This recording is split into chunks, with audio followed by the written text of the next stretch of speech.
What do you want to be when you grow up, Olivia? An astronaut. I want to be a fashion designer. A basketball player. I want to be an actor. A doctor. A teacher. A chef. An artist. What do you want to be when you grow up? A mermaid. Do you know what a computer programmer is? Yeah, no. No. No. I think it's something that has codes and is able to decode a mystery. I think that they... Wait, what? Computer programmer? No. Nowadays, just about everything requires some form of programming. So, what is it? Programming is basically explaining to a computer what you want it to do for you.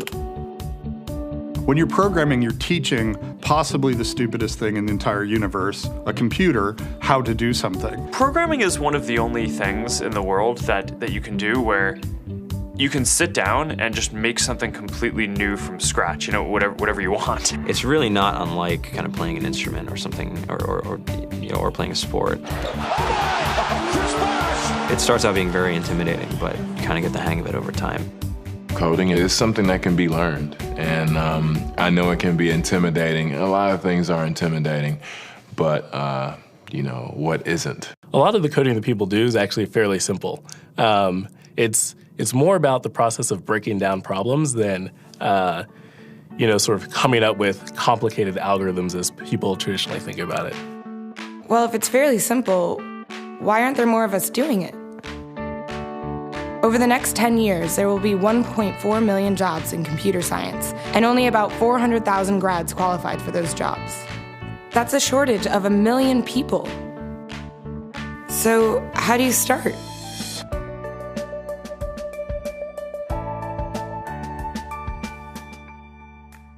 I was obsessed with maps when I was a kid, and cities specifically. So I taught myself how to program. I had a very clear goal of what I wanted to do, which is to see a map of the city on my screen and play with it. Put things on the map, move things around the map. See what was happening in the city, how it worked, how it lived, how it breathed. The best early thing was actually using software to decide when the classes in my school would meet, and that put me in a position to decide which girls were in my class. The first program I wrote asked things like, what's your favorite color? Or how old are you? I first learned how to make a green circle and a red square appear on the screen. The first time I actually had something come up and say, hello world, and I made a computer do that. It was just astonishing. When I finally learned a little bit of programming, that blank wall resolved into a bunch of doors, and you open them, and finally you start to open enough doors that the light comes in. And to me, a finished program is like a structure filled with light. All the corners are illuminated. You understand the structure of it. It's a really serene feeling to have completed that.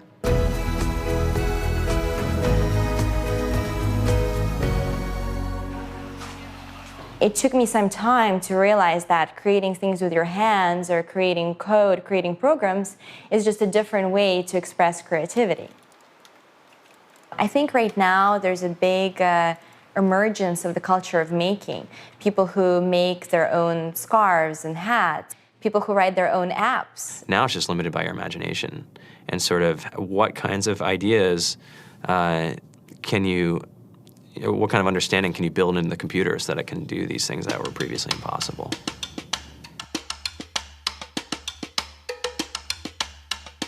All great things are built in teams when you collaborate with other smart people.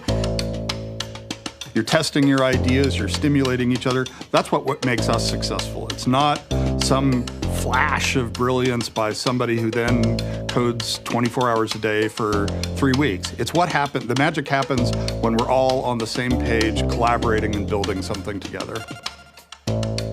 There's a much greater need in the world for engineers and people who can write code than there will ever be supply.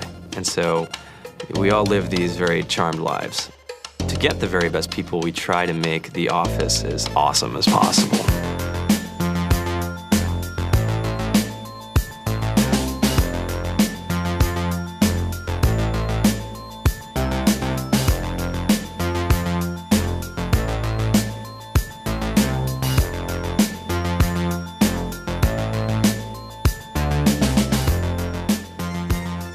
have a fantastic chef, Free food, breakfast, lunch, and dinner.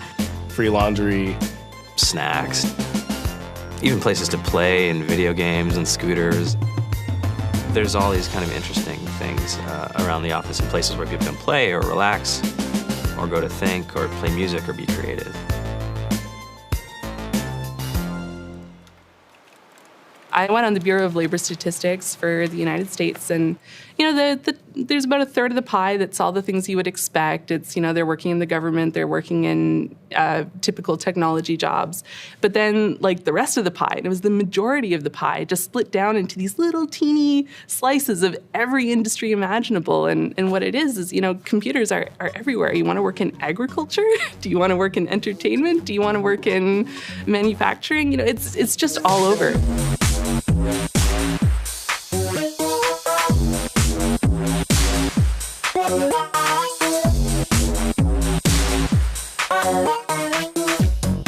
Here we are, 2013. We all depend on technology to communicate, to bank, information, and none of us know how to read and write code. So you guys, what else? Who else has an idea of what we can change with our programming? What else can we do? Tiffany? What I saw my students take away from using Scratch and programming in our classroom is that they were willing to push through problems. It really builds critical thinking, it builds problem solving, and it's something that they can then apply to math in the classroom or their reading skills. We integrated science with this programming, and I saw my scores go up 30%. When I was in school, I was in this after-school group called the Whiz Kids. And when people found out, they laughed at me and, all these things. And I'm like, man, I don't care. I think it's cool. And, I'm learning a lot. And some of my friends have jobs. It's important for these kids. It should be mandatory to be a citizen on this planet, to read and write code. I just think you have to start small, right? And I think that's one of the biggest misconceptions about computer science and programming overall is that you have to learn this big body of information before you can do anything. You don't have to be a genius to know how to code. You need to be determined. Addition, subtraction, that's about it. You should probably know your multiplication tables. You don't have to be a genius to code. Do you have to be a genius to read? Do you have to be a genius to do math? No. No.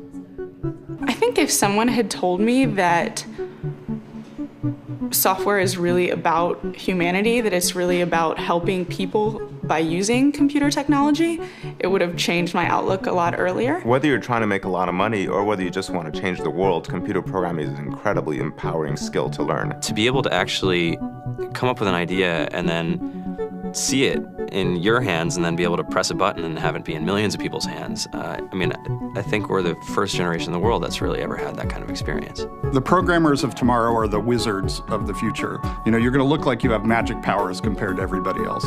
I think it's amazing. I think it's the closest thing we have to a superpower.